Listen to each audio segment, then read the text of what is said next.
sa Pilipinas. NBC Manila Broadcasting Company. DZRH, member, kapisanan ng mga broadcaster ng Pilipinas. Di ba kinagalitan na kita? Ang tigas ng ulo mo ah! Huwag po sana kayong magalit. Kailangan lang po talaga malaman ninyo ang sasabihin ko. Ang kalagayan ng ate ninyo. Hindi kami interesadong malaman ang kalagayan ng maruming babaeng yon.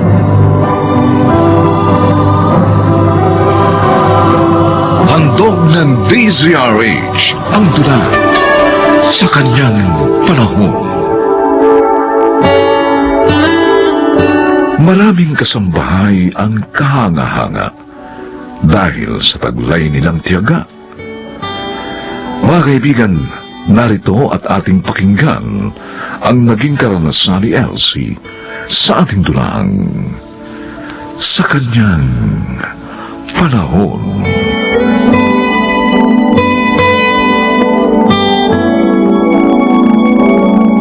Elsie! Elsie! Halika nga rito!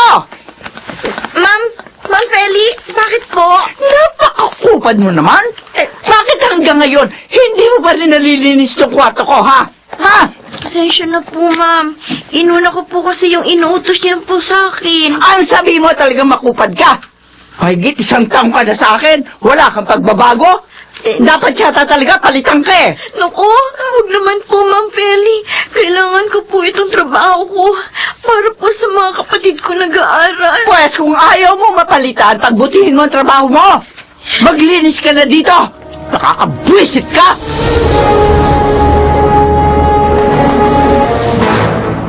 Salamat naman at nakapasyal ka uli dito, anak. Pasensya na po, Itay. Bihira ako makadalaw dito. Kasi naman, 1 beses lang sa 1 buwan ng day off ko eh. Kumusta naman ang amo mo? Hindi na ba masungit? Wala pong pagbabago, Tay. Pero hindi naman po siya nananakit eh.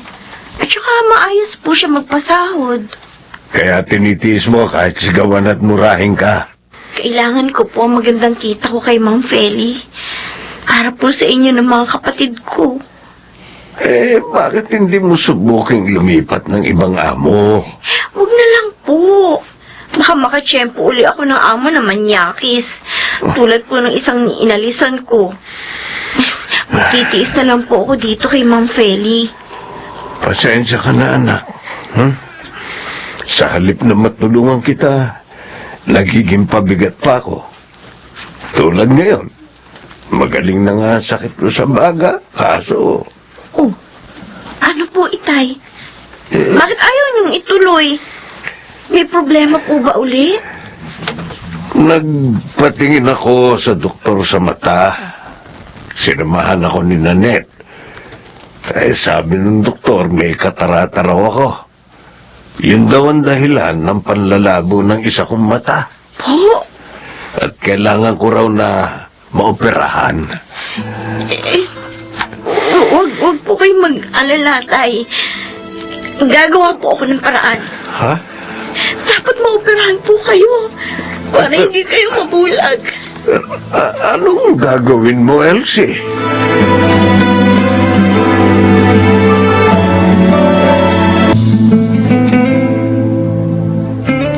Kawawa naman si Itay. Mula nung pumanaw si Inay, naging sakitin na siya. Kala ko wala nang magiging problema nung gumaling ang sakit niya sa baga. Meron pa rin pala. Elsie? Bakit hindi ka pa na... Oh, bakit ka umiiyak? Ma'am, kayo po pala. May iuutos po kayo, ma'am. Bakit ka nga umiiyak? Abay, hindi pa naman kita pinagkagalitan ah. Naalala ko lang po kasi ang tatay ko. May problema po siya eh. O bakit? Hindi pa rin magaling ang sakit niya? Magaling na po. Kaya lang sabi po ng doktor, may katarata raw po siya. At ngayon daw ang tamang panahon para operahan siya. Kaso wala naman po kung ipon para doon. Wala ka naiipon sa kita mo sa akin? Abay, pambihira ka. Pinadadala ko po lahat yun sa kanila. Nag-aaral po kasi yung dalawang kapatid ko. At ako lang po ang naghahanap buhay sa amin. Ganun ba? Opo. Sige. Kakausapin ko yung kaibigang konduktor para maoperahan ang tatay mo. Ho? Totoo po, ma'am? Walang dahilan para biruin kita. Naku, maraming salamat po, ma'am. Salamat po. Huwag kang magpasalamat. Dahil ikakaltas ko sa sahod mo lahat ng gastos. 25% ng kita mo ang kukunin ko. Opo, ma'am. Payag po ako. Ang mahalaga, hindi mabubulag ang tatay ko.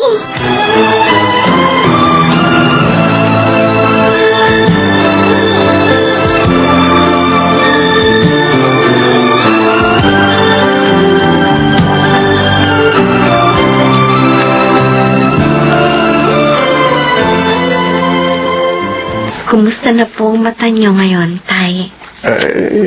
Masakit po ba ang operasyon niyo? Hindi, anak. Minsan nga lang, kumakati yung mata ko, kaya nilalagyan ko nung pamatak na inireseta ng doktor. Huwag kayong yuko ng yuko, ha? Huwag kayong magpupwersa. Oo. Basta lahat po ng bilin ng doktor sundin nyo para mabilis kayong gumaling. Iingatan ko mata ko, Elsie. Dahil alam kong pinaghirapan mo na maoperahan ako. O kumusta naman si Ma'am Feli mo? Alam nyo, parang nagbago na po siya, Tay.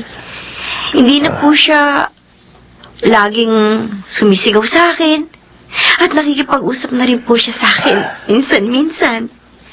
Anak, alam mo bang dinalaw niya ako sa ospital? Po? Wala po siya nabanggit sa akin na nakita kayo. Napag-usapan ka namin.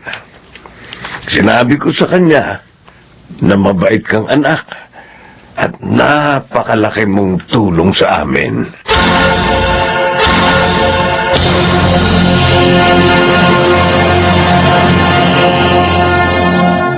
Kuya John, ito nga pala yung kape mo. Ay, thanks, sis.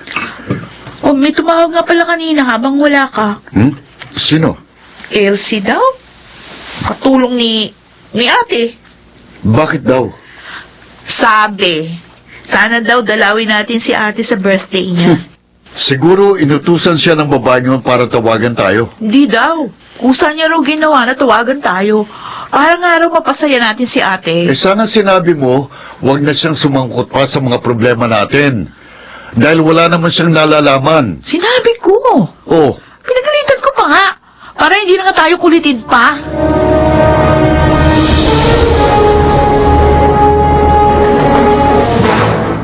Sana magustuhan ni Ma'am Feli itong binili kong birthday card. Sana mapasaya ko siya kahit paano. Ay, kalapit na siya rito. O, Elsie, Ma'am, para may iniisip ka. May problema ba? wala po, Ma'am. Gusto ko lang pong ibigay sa inyo to. Pasensya na po kayo. Ang bato nasa sobre. Birthday card. Happy birthday po. Pasensya na po, yan lang ang nakaya kong ibigay sa inyo. Salamat sa iyo, ha? Alala mo ang birthday ko. Darating na po ang best friend niyo, Ma'am. Tumawag po. O-order ako ng pagkain para sa lunch natin mamaya. Papuntahin mo rin ang tatay at mga kapatid mo, ha? Po? Para makasama natin sila magsasaya. Tinawagan ko po mga kapatid niyo, Ma'am.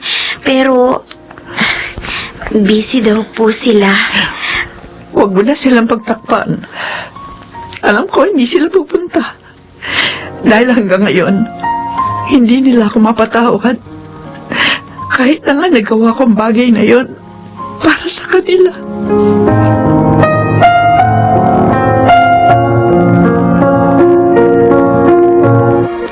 Pangalawa, day off na ni Elsie.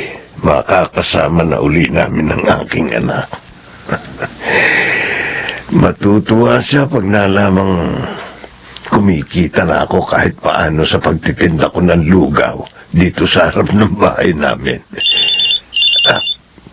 Nagre-ring ang cellphone ko. Teka. Uy, si Elsie. Hello, anak. Ano't napatawag ka? Tay, hindi po ako makakauwi dyan sa Makalawa. Bakit? 3 days na pong nasa ospital si Ma'am Feli. Ha? May COVID po siya, Tay. Ano? O, ikaw anak. Huwag kayong mag-alala.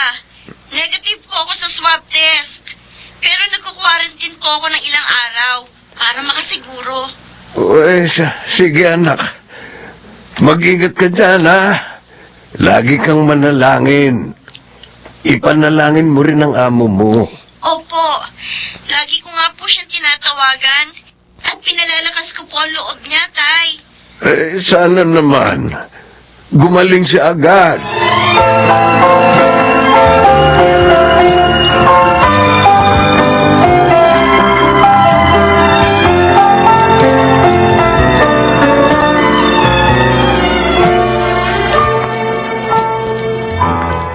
Oh, sino ka? Ano kailangan mo? Ako po si Elsie, katulong ni Ma'am Feli, ang kapatid niyo po, sir. Pinapunta ka ba rito ng babaeng yon? Ay, hindi po. Kusa ko pong hinanap itong lugar ninyo. Bidyong! Ah, Bakit ayaw mo patuloyin yung bisita mong babae? hindi ko siya bisita, Kate. Ha? Katulong siya ni Ate Feli. Ha? Ikaw pala yung kausap ko sa cellphone nung birthday ni ate. Ako nga po, ma'am.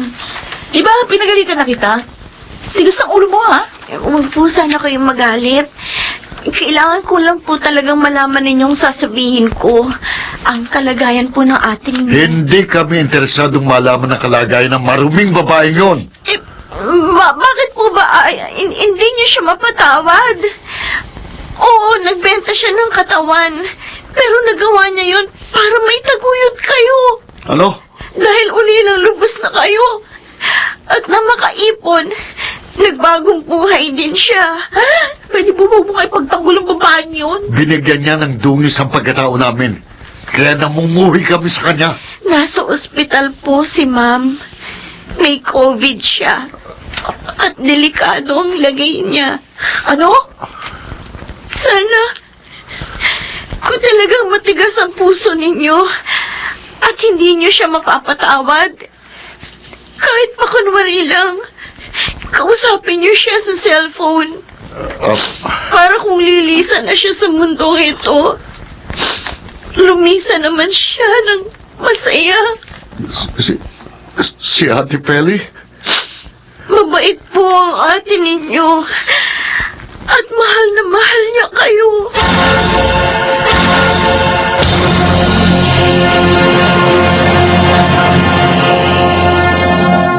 Ate Feli, si Katie to, ang kapatid mo. Kate? Ate, hello? Narito rin ako. Mga kapatid ko. Ate, patawarin mo kami. Maling-mali yung ginawa namin sa iyo. At nagsisisi kami, ate. Salamat, mga kapatid ko. Mahal na mahal ko kayo. Mahal ka rin namin, ate. Pagaling ka, ha? Para makasama ka na uli namin.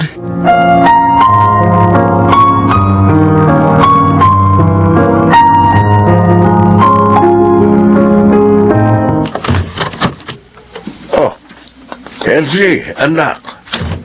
Ano nang balita sa amo mo? Ay, Oh, bakit parang naiiyak ka? wala na po siya. Hindi po siya nakaligtas. Kawawa naman siya. Yung mga kapatid niya, alam na ba nila? Opo. nahimo ko sila nakausapin si Ma'am. Bago po siya namatay.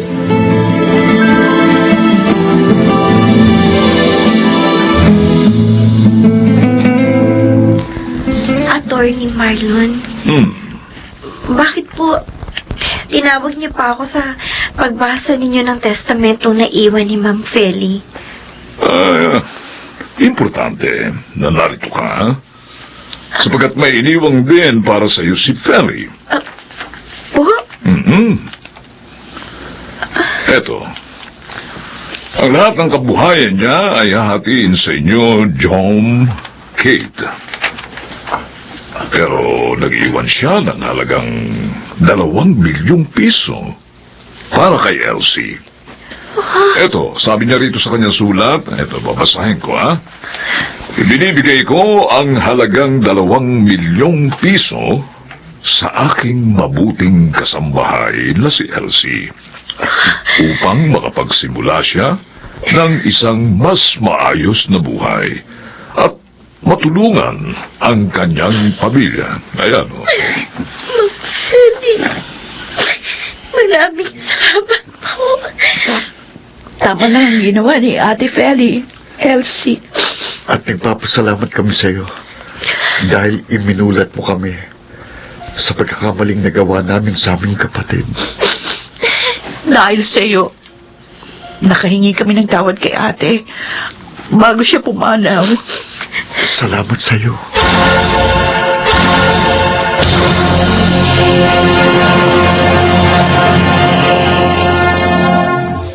Ang mabuting alipin ay laging may mamanahin, di man sa atin, ay sa Diyos na Panginoon natin, sa Kanyang panahon.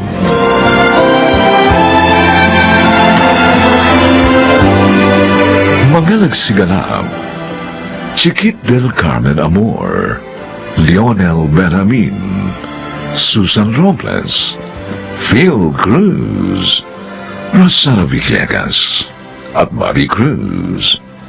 Special Sound Effects, Jerry Mutiap.